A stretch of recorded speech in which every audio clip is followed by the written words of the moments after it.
So let's look at this problem. We have argon. It's contained in a closed, rigid tank or container. It's initially at 20 C, 2 bar, and it occupies a volume of 2 meter cubed. The argon is heated until the final pressure is 6 bar. Assuming ideal gas model with K of 1.67 for argon, determine the final temperature in degrees C and the heat transfer for the process in kilojoules.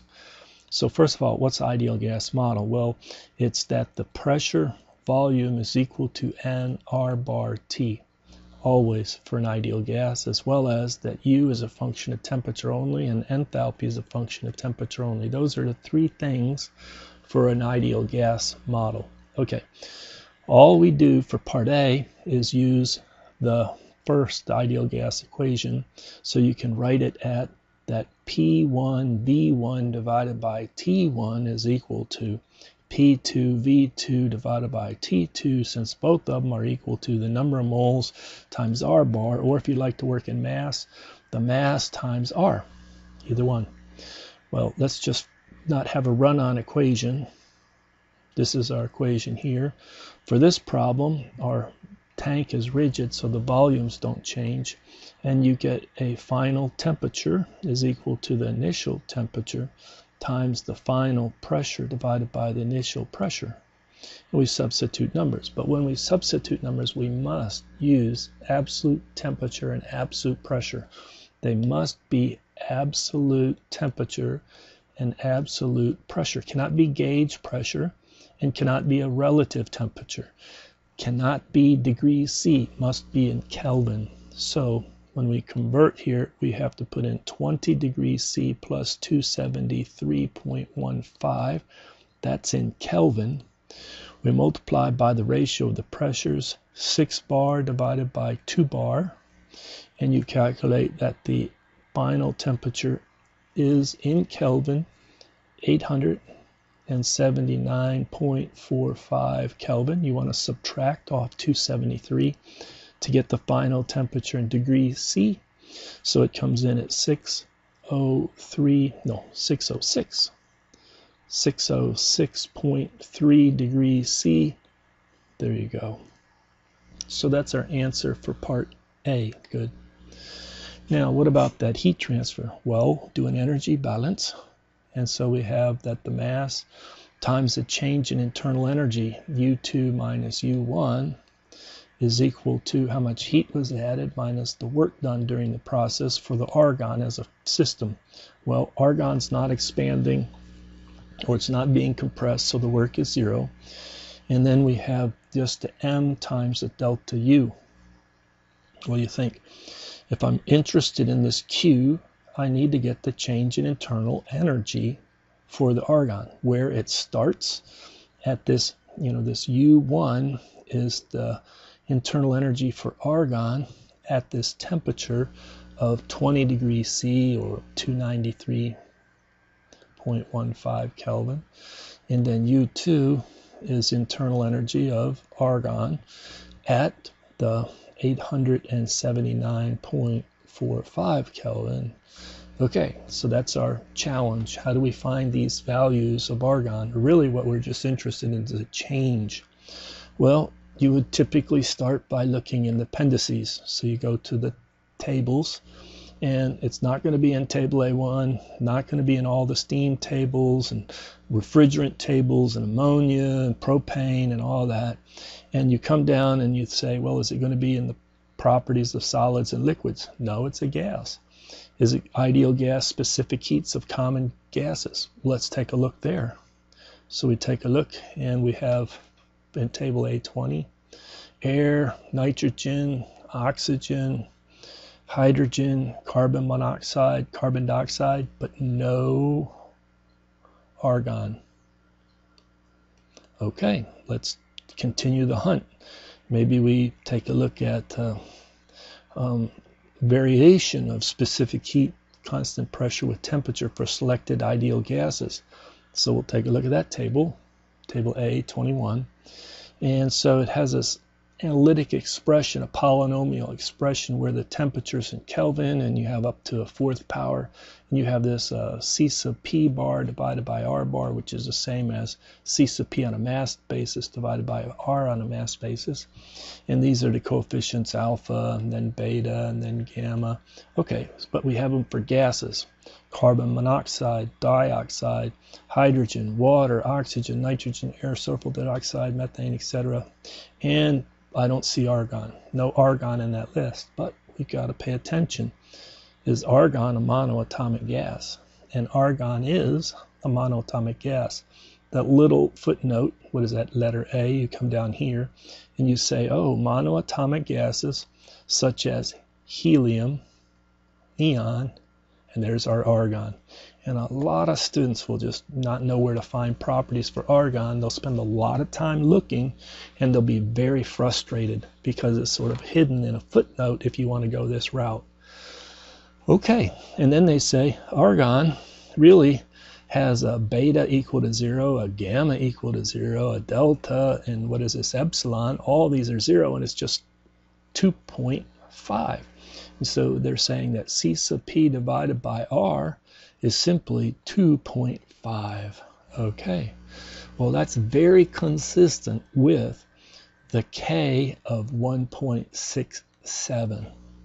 Okay, these are very, very consistent. It's 1.666666667. You know, if you really want this to be a perfect match, but it's rounded off to 3 significant digits on this K. You can look at all these other tables, the selected gas tables. There's no argon. There's nothing in this. If you wanted to find argon anywhere in all of these tables, it's in the footnote of table A21.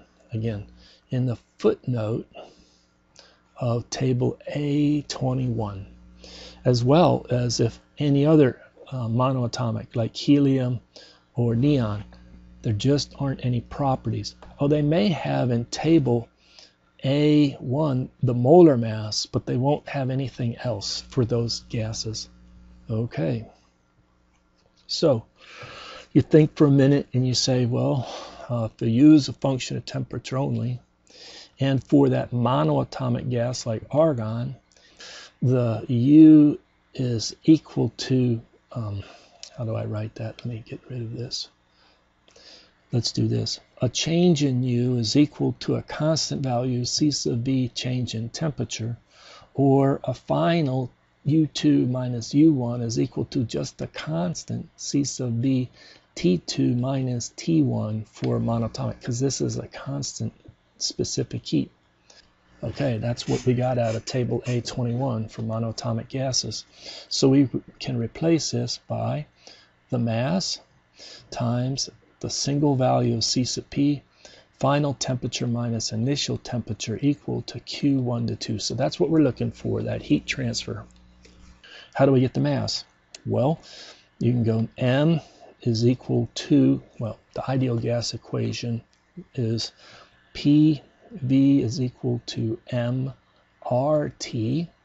And so you could calculate it at the initial pressure, the initial temperature, and you could calculate the mass is equal to initial pressure volume divided by R.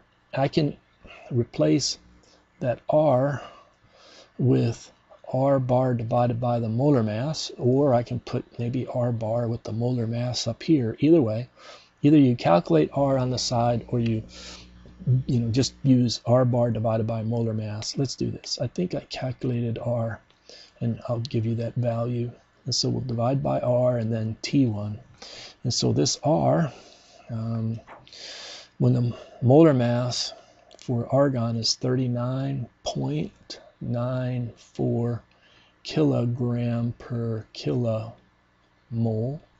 then the R for argon comes in at 0.20816 kilojoules per kilogram Kelvin. Okay, so we can calculate then the mass.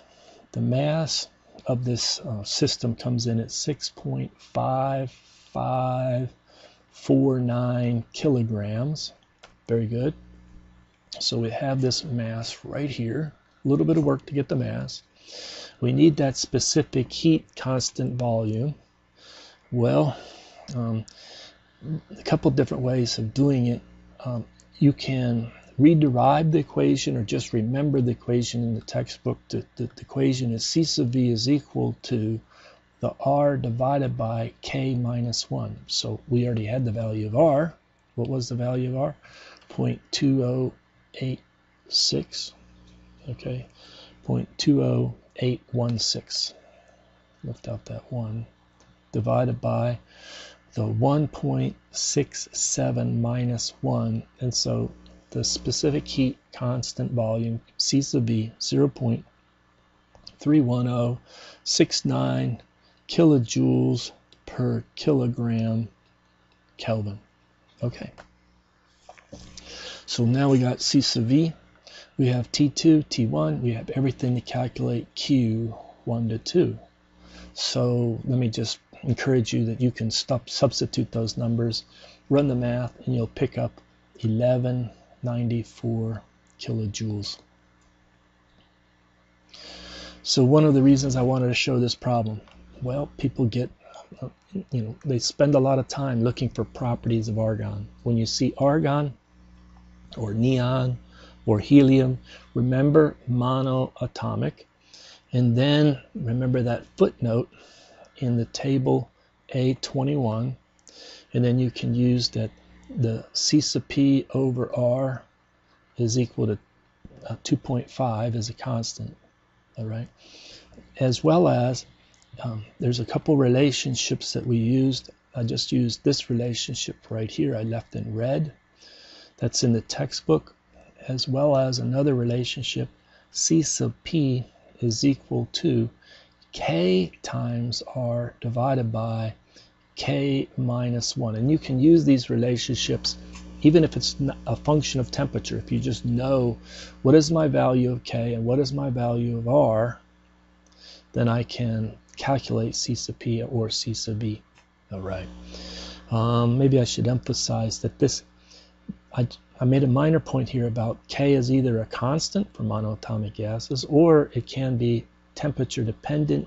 If you go to this table A22, they have C sub P and C sub V and then K for air, as well as the same 3 for nitrogen, as well as other gases. But it's a function of temperature, and this is a pretty good range of temperature. C sub V is shown to vary. So it's not, air is not monoatomic, it's diatomic. It's made up of mostly nitrogen and oxygen. So that's diatomic with some mix of carbon dioxide and maybe other more complicated gas molecules, but it's not a constant. C sub V is not a constant, hence K is not a constant. But the equation will work if you just say, oh, I know K at this temperature right here, and somehow you didn't know C sub P or C sub V. You could use these equations and it would give you either one of these, the C sub V and C sub P value, if you knew the K at the right temperature. Okay, but often these equations are used for monoatomic gases because K is a constant, and they don't put a table together for properties of argon or neon or helium. Okay, well, hopefully that was helpful. We do need to be able to solve problems of dealing with ideal gases.